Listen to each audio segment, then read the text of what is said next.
നമസ്കാരം. എല്ലാ കൂട്ടുകാർക്കും എൻ്റെ വീഡിയോയിലേക്ക് സ്വാഗതം. ഇന്ന് പായസമേളയ്ക്ക് പോയപ്പോൾ ഞാനൊരു പായസം കഴിച്ചു. അതിൻ്റെ ടേസ്റ്റ് എനിക്ക് വളരെയധികം ഇഷ്ടമായി. ഐസ്ക്രീം പോലെ ഇരുന്നു. അപ്പോൾ അതൊന്ന് നമുക്ക് ഉണ്ടാക്കി നോക്കിയാലോ? ഇതിലൊരു സീക്രട്ട് ഉണ്ട്. അത് ആ ഇൻഗ്രീഡിയൻറ്റും കൂടെ ചേർക്കുമ്പോഴാണ് ഇതിന് ആ ടെക്സ്ചർ കിട്ടുന്നത്. അപ്പോൾ നമുക്ക് തുടങ്ങിയാലോ? ആദ്യം തന്നെ നമുക്ക് നട്ട്സ് എല്ലാം നെയ്യിൽ വറുത്ത് മാറ്റി വെക്കാം.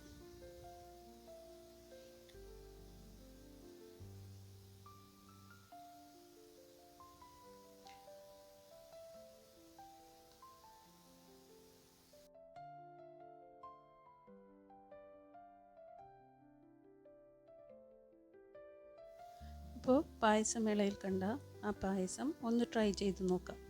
നട്ട്സ് എല്ലാം നമുക്ക് നെയ്യിൽ വറുത്ത് കോരി വെക്കാം.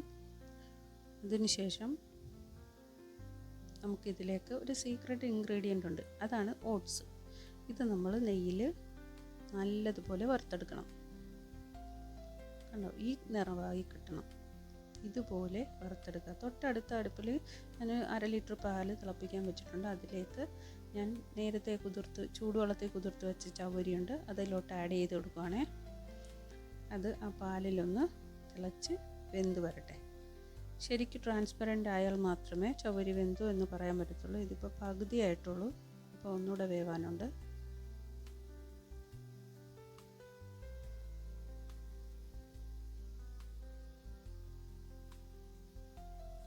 ഇനി ഇതിലേക്ക് നമുക്ക് വറുത്ത് വെച്ചിരിക്കുന്ന ഓട്സ് ആഡ് ചെയ്ത് കൊടുക്കാം. ഓട്സ് കട്ട പിടിക്കത്തൊന്നുമില്ല, നെയ്യിൽ വറുത്തത് കൊണ്ട് തന്നെ. ഇത് ഓട്സ് ആണ് ഇതിൻ്റെ അകത്ത് ചേർത്തിരിക്കുന്നത് എന്ന് പോലും അറിയാൻ പറ്റില്ല. അപ്പോൾ പ്രത്യേക ഒരു രുചിയായിരിക്കും ഇതിന്. നന്നായി ഇളക്കി കൊടുക്കുക. നമ്മളിപ്പോൾ അത് മാറ്റി എന്ന് പറഞ്ഞിട്ട് ഇത് കട്ട പിടിക്കത്തൊന്നുമില്ല കേട്ടോ. ഇനി ഇതിലേക്ക് നമുക്ക് വേറൊരു സാധനം കൂടി ചേർക്കാനുണ്ട്. ബാക്കിയുള്ള സാധനങ്ങൾ നമുക്ക് നോക്കി എടുക്കാം. എനിക്കിപ്പോഴാണ് ഒരു അബദ്ധം പറ്റിയത്. ഞാൻ ഇതിലേക്ക് ഇടാനുള്ള അടുത്ത സാധനം എടുക്കാൻ പോയ നേരം കൊണ്ട് പാല് തിളച്ച് തൂവി. നമ്മളെന്തെങ്കിലും എടുക്കാൻ പോണ നേരത്തായിരിക്കുമല്ലോ പാല് തിളക്കുന്നത്. എനിക്ക് അങ്ങനെ ഒരു പറ്റി ഓണത്തിൻ്റെ അന്ന് പറ്റിയായിരുന്നു. ജസ്റ്റ് ആ സേമിയ ഒന്ന് എടുക്കാൻ പോയതേ ഉള്ളൂ, ആ നേരം കൊണ്ട് അത് തിളച്ച് തൂവി. കണ്ട, മൊത്തമായി. ഇനി അവിടെ മുഴുവൻ ഞാൻ വൃത്തിയാക്കിയതിന് ശേഷമാണ് രണ്ടാമത് പിന്നെ തീ കത്തിച്ച് പിന്നെ എടുത്തു വെച്ചു. ഇരട്ടിപ്പണി. ഇനി ഇതിലേക്ക് 4 സ്പൂൺ പഞ്ചസാരയാണ് ഞാൻ ആഡ് ചെയ്തത്. പഞ്ചസാരയ്ക്ക് പകരം കണ്ടൻസ്ഡ് മിൽക്ക് ഒഴിക്കുന്നതായിരിക്കും ഏറ്റവും രുചികരം.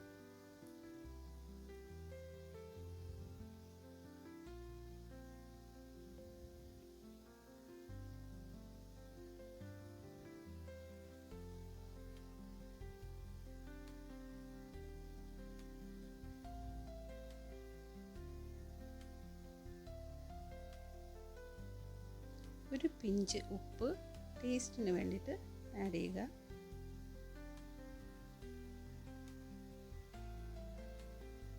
ഇതെല്ലാം കൂടി ഒന്ന് മിക്സ് ചെയ്യുക.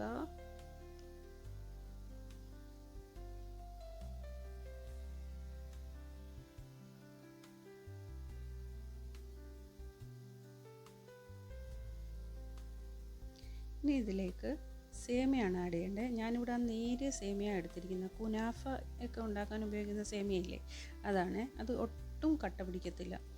അതുപോലെ തന്നെ ഒരു പ്രത്യേക രുചിയാണ് അതിന്.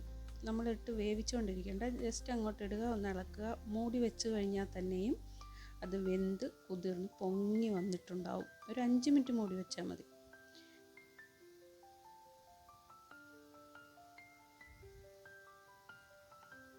ഇനി ഇതിലേക്ക് അല്പം ഏലക്കാപ്പൊടിയും കൂടി ആഡ് ചെയ്യുക.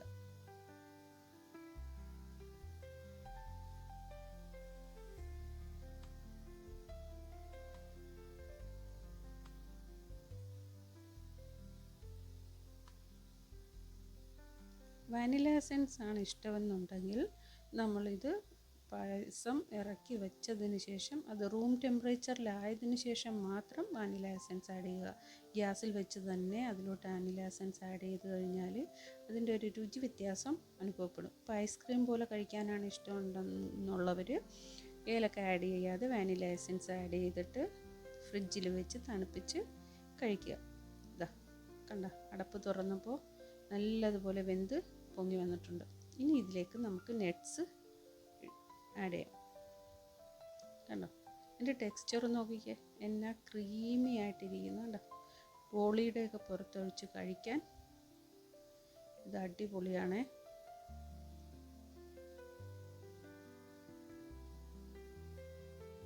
ഒരു സ്പെഷ്യൽ പായസം ഈ ഓണത്തിന്. ഇനി ഇത് ഞാനിപ്പോൾ തന്നെ പകുതി ഇവിടെ സെർവ് ചെയ്തു, ബാക്കിയുള്ളത് ഫ്രിഡ്ജിലോട്ട് മാറ്റിയിട്ടുണ്ട്. ഒരു 3 മണിക്കൂറിന് ശേഷം ഞാൻ ആ ഫ്രിഡ്ജിൽ വെച്ചിരിക്കുന്നത് എന്തായെന്ന് നോക്കാം.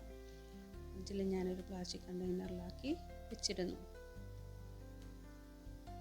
തുറന്ന് നോക്കട്ടെ എങ്ങനെ ആയിട്ടുണ്ടെന്ന്. നോക്കുക, ഇത് ഒരുവിധം സെറ്റായിട്ടുണ്ട്. ഇനി നമുക്ക് ഈ ഐസ്ക്രീം എങ്ങനെയാണെന്ന് നമുക്ക് നോക്കാം. ടേസ്റ്റ് ശരിക്കും കട്ട പിടിച്ചു. നോക്കിയേ, ക്രീമി ടെക്സ്ചറിൽ. നമുക്ക് കുട്ടികൾക്കെല്ലാം ഒരുപാട് ഇഷ്ടമാകും കേട്ടോ. എല്ലാവരും ഒന്ന് ട്രൈ ചെയ്ത് നോക്കണേ. അപ്പോൾ എൻ്റെ വീഡിയോ ഇഷ്ടമായാൽ നിങ്ങൾ ലൈക്ക് ചെയ്യാനും സബ്സ്ക്രൈബ് ചെയ്യാനും മറക്കരുത്. കമൻറ്റിലൂടെ അഭിപ്രായങ്ങളും അറിയിക്കണേ. Thank you.